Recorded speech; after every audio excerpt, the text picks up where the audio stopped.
कहानी है रामपुर गांव की, जहां के मर्द महिलाओं को हमेशा नीचा दिखाने की कोशिश में रहते। अरे अभी तक खाना नहीं आया, क्या मुझे एक और शादी करने की जरूरत है? नहीं जी नहीं, ऐसा मत करना, वरना मैं कहाँ जाऊंगी। खाना लेकर मैं अभी आई जी। गांव की पंचायत में भी फैसले हमेशा औरतों के खिलाफ ही रहते। मैं जो फैसला सुनाता हूँ वो भगवान की आज्ञा होती है। इस लड़के ने अपने मन से शादी करके अच्छा नहीं किया। लड़के को घर भेज दो और इसकी शादी इसकी जाति की किसी लड़के से करवा दो, लेकिन ये लड़की, इसे तो गांव के बाहर निकाल दो। नहीं नहीं जमींदार साहब, ये क्या बोल रहे हैं? ऐसा नहीं हो सकता। मेरी बेटी मासूम है, इसे अच्छे बुरे की समझ नहीं है। अरे कहाँ जाएगी ये बेचारी? कहाँ जाएगी? इतनी चिंता है तो पूरे परिवार का गांव निकाला कर देते हैं। बेचारे पूरे बसे बसाए परिवार को गांव छोड़ना पड़ता है। चाहे जो हो, अगर बेटियों को कंट्रोल नहीं कर सकते तो गांव में रहने का कोई मतलब नहीं है।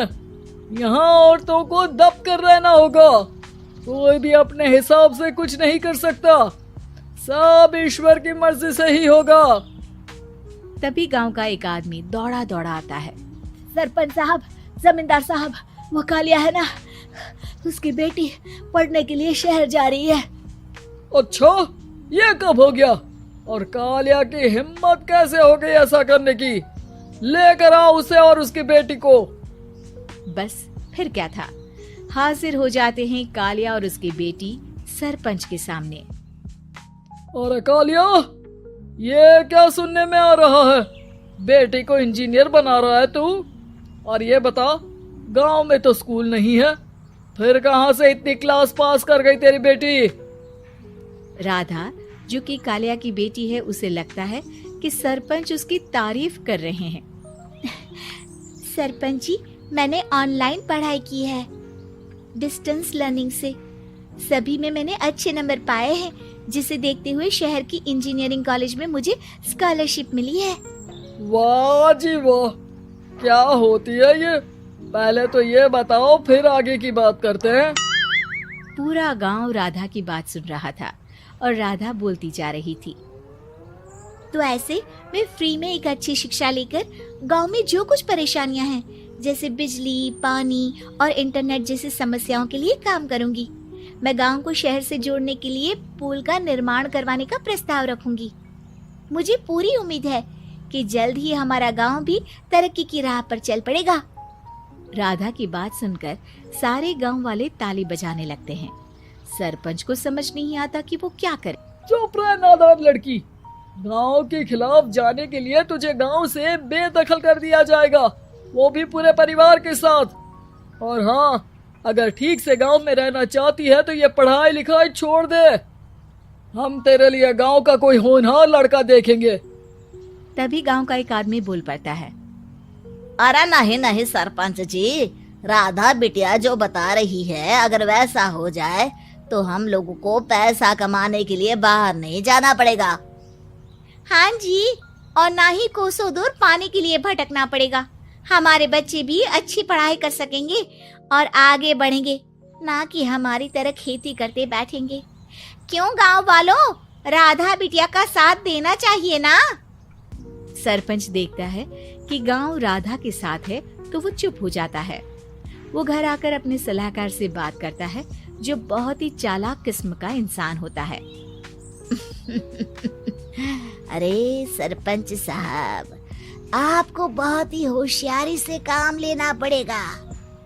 एक बार गांव तरक्की कर गया, यहाँ के बालक पढ़ लिए तो कोई ना पूछेगा आपको। और फिर ये जो बेटा और बेटी है ना आपके, इनको भी आम लोगों की तरह ही जीवन जीना होगा। हाँ, लेकिन करे तो क्या करे? वो ना आप मुझ पर छोड़ दीजिए, बस मैं जैसा बोलूं करते जाइए। अगले रोज सुबह जब गांव वाले सोकर उठते हैं तो राधा के घर के बाहर और साथ ही वो लोग जिन्होंने राधा का सपोर्ट किया था, उनके घर के आगे लाल रंग से कल आऊंगी लिखा होता है। कल आऊंगी, ये क्या होता है? अरे यह तो खून से लिखा है, लगता है कोई भूत प्रेत या चुड़ैल का साया है। चलो सरपंच जी के पास चलते हैं। सभी सरपंच के पास जाकर उसे सारी बात बताते हैं। अरे ये तो बड़ी मुश्किल की बात है।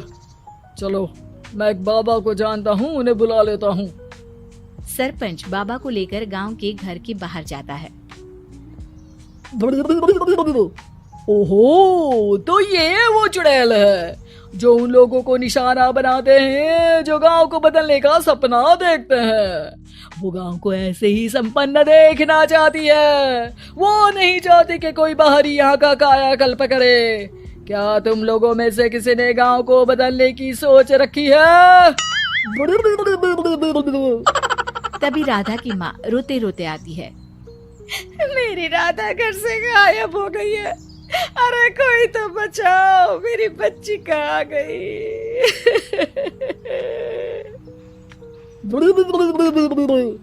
ले गई वो चुड़ैल, तेरी बच्ची को ले गई। अब वो उसे श्रापित करके छोड़ेगी, उस पर चुड़ैल का साया हो जाएगा। तभी बुरी सी हालत में राधा भी वहाँ आ जाती है। उसके बाल चुड़ैल की तरह फैले होते हैं और कपड़ों में खून लगा होता है। सभी राधा को देखकर डर जाते हैं। माँ, पता नहीं मुझे कौन उठा कर ले गया था। अरे दूर दूर हो जा चुड़ैल, अब हम लोग इस गांव में नहीं रुकेंगे। अरे कैसी बातें कर रहे हैं आप? कल तो आप मेरे भरोसे गांव का हुलिया बदलने, अपने बच्चों को पढ़ाने और तरक्की उन्नति की बात कर रहे थे, तो आज क्या हो गया आपको? ये फिर तुम लोगों को बहकाएगी। ये चुड़ैल गांव में आ चुकी है, ऐसे ही ये तुम्हारे घर के बच्चों को भी ले जाएगी। गांव वाले राधा को गांव से बाहर निकाल देते हैं। उसके माँ बाप रोते रहते हैं, लेकिन गांव वाले नहीं मानते। मैं भी अपनी बहन के साथ गांव के बाहर रहूंगा, लेकिन वो पढ़ाई नहीं छोड़ेगी। वहीं सरपंच के घर पर सलाहकार कहता है। देखा, सांप भी मर गया और लाठी भी नहीं टूटी। लेकिन अगले ही दिन सरपंच के घर के बाहर भी वही शब्द लिखे होते हैं। और फिर सरपंच की बीवी कहती है, हमारी बेटी को किसी ने अगवा कर लिया है। तभी राधा का भाई वहां आ जाता है। अरे गांव वालों, मैंने सरपंच जी की बेटी को देखा था। वो चुड़ैल उसे उठाकर ले जा रही थी। अरे क्या मजाक कर रहे हो? नहीं नहीं सरपंच जी, आप नहीं जानते। वो चुड़ैल अब आपकी बेटी में आ जाएगी, जैसे राधा के अंदर आ गई थी।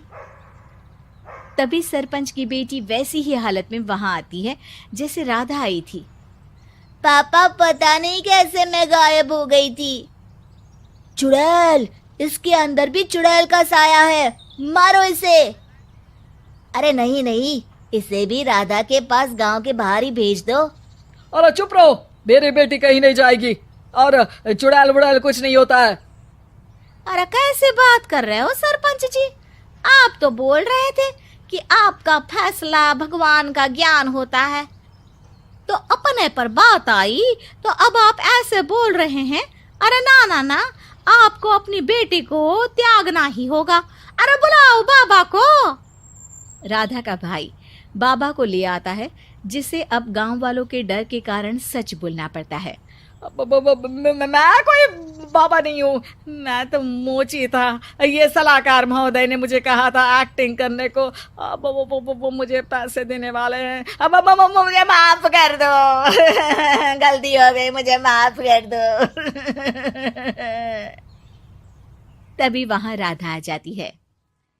देखा सरपंच जी, जब गांव के बच्चे साक्षर होंगे तो आप जैसे लोगों की चालाकी नहीं चलेगी।